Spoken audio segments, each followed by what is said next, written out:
Vale, bueno, vamos a hablar sobre una película. Esta película lleva por nombre Aftersun y nos vamos a enfocar en la vida de Sofía. Sofía es una niña de 11 años de edad cronológico que manifiesta comportamientos relacionados con teorías del desarrollo. Por ejemplo, la teoría psicosexual de Freud. Ella manifiesta estar en la etapa número 5, también conocida como etapa genital. Esta etapa considera que inicia junto a la pubertad y también considera además que hay un interés por el sexo opuesto y también por las relaciones sexuales. En el caso de Sofía es así y ella manifiesta interés por un chico o un niño aproximadamente de su misma edad, con el cual siente una ligera atracción y que al final de la peli estos pueden intercambiar un beso en común. No obstante, ella comienza también a manifestar cierto interés por quizás no, no sobre las relaciones sexuales concretamente, sino también, sino específicamente en el intercambio de abrazos, besos entre personas mayores a ella. Cabe mencionar que ella se relaciona con personas un poco mayor que ella, como por ejemplo 15, 16 años, que están en el flor de la adolescencia como tal. Entonces ella comienza a cuestionarse y a observar, incluso a sentir celos de que estas personas tengan esa facilidad para hacerlo. Dentro de otra teoría, tenemos la teoría psicosocial de Erik Erikson. Específicamente, ella se encuentra, Sofía, también en la etapa número 5, que es conocida también como identidad versus confusión. Esta etapa consiste en un constante cuestionamiento en quién soy yo dentro de la sociedad, cuál es mi propósito, qué estoy haciendo acá.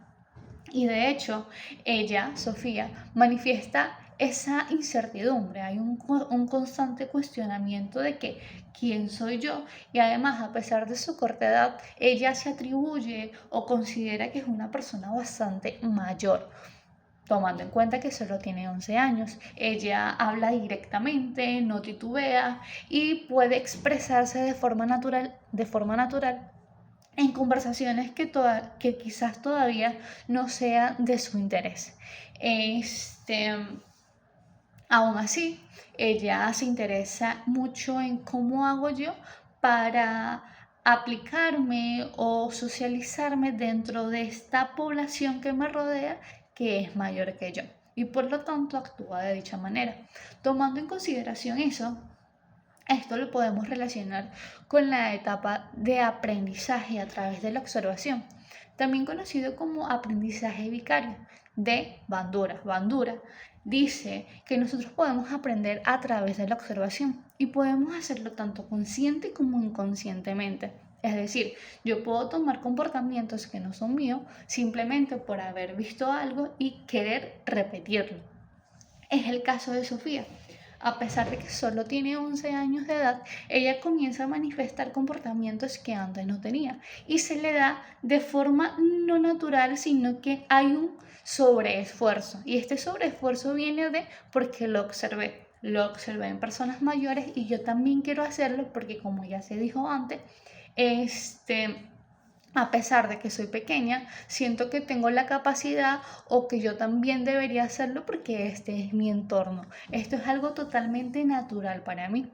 Eh, por ejemplo, Freud considera que esto es algo bastante normal, a pesar que no se ve apropiado, pero hay que tomar en cuenta que aquí es el inicio de la pubertad. Y por lo tanto se da con bastante frecuencia, o sea, esto no nada más lo manifiesta Sofía, sino que lo podemos ver en personas aproximadamente en una edad de 11, 12, 15 años. Este, bueno, entonces dentro de las teorías tenemos la teoría psicosexual de Freud, específicamente la etapa número 5, que es la etapa genital. Tenemos la etapa tenemos la teoría psicosocial de Erik Erikson, que también es la etapa número 5 y es considerada como identidad versus confusión. Y tenemos la teoría, la teoría del aprendizaje a través de observación de Bandura. Finalizando con esto, también cabe destacar que, bueno, nosotros a final de trimestre tuvimos una experiencia, en mi caso, me tocó trabajar con niños de 5 años, es decir, ellos estaban en una etapa de tercer nivel escolar. Dentro de esta experiencia pudimos observar cómo estos niños manifiesta o se pasan a hacer teorías a hacer algo totalmente práctico. Es decir, nosotros pudimos observar en 3D, por así decirlo, teorías como también de Freud, teorías de Piaget y también teorías de Erik Erikson. Por ejemplo, en la teoría de Freud podemos enfocarnos en la etapa de latencia. Cabe mencionar que Freud considera que nosotros nacemos con un líbido bastante alto. Esto a través de zonas erógenas que nos generan placer. Sin embargo, en la etapa de latencia, que es a los 5 años de edad aproximadamente, esta etapa disminuye, es decir, este deseo sexual disminuye porque ahora tengo otros focos de atención.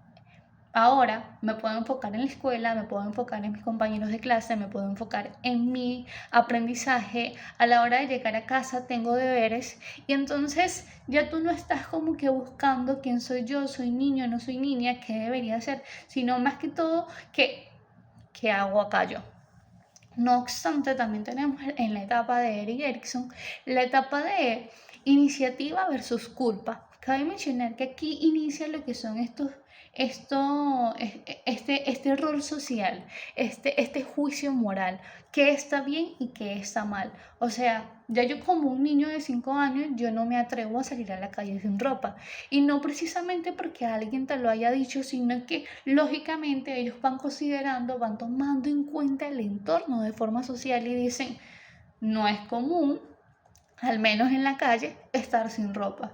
Entonces comienzan a considerar que está bien y que está mal. Por ejemplo, a estos niños le hicimos preguntas y ellos consideraban, bueno, eso está bien, eso está mal. Por ejemplo, le hicimos una pregunta, ¿la tristeza es buena? Y estos niños consideraban, bueno, no, sí, o sea, pero ¿qué te lleva a qué? Y esto es a través de la sociedad. Y por último, también tenemos en la etapa de desarrollo, tenemos la teoría de Piaget. Los niños se encuentran en la etapa de psicomotricidad o también conocida como etapa preoperacional. En esta etapa podemos añadir que hay también un juicio moral, como ya se ha explicado, y también hay un egocentrismo. Esto quiere decir no un egocentrismo del yo, sino un egocentrismo tomando en cuenta que soy el niño pequeño de la casa y que tengo la mayoría de las cosas a mi favor. Por ejemplo, si salgo a la calle y digo, oye, la luna me está persiguiendo. O sea, yo soy el centro de todo. O por ejemplo, este carrito es el más lindo porque me pertenece a mí.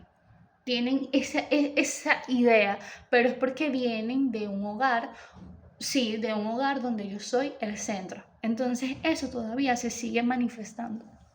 No obstante, también entra en juego lo que son los roles del simbolismo. Es decir, los niños manifiestan sus pensamientos a través de la voz y a través del juego. Ejemplo, si tengo por ejemplo, valga la redundancia, una escoba, yo digo, esta escoba es un caballo y hace como un caballo y comienzo a actuar como un caballo. Y esto es a través de pensamiento y boca. Exactamente, eso pudimos verlo en los niños. Los niños jugaban y decían, tú eres mamá, yo tengo un carrito y el carrito se explota. O sea, pudimos ver cómo eso se podía hacer, o sea, cómo se manifestaba. Pasamos de ser una teoría a ser algo totalmente abstracto.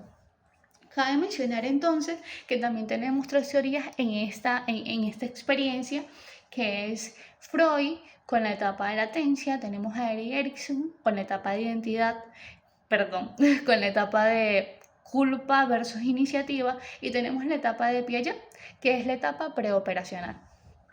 Para finalizar, es importante destacar cómo, a pesar de que esto ha sido físico, por ejemplo, los niños ha sido totalmente físico, ha habido un contacto, aún así pudimos darnos cuenta. Y a través de la película, a pesar de que no estábamos dentro de la película, también se pudo observar cómo esto era posible. Bueno, sin más nada que añadir, gracias.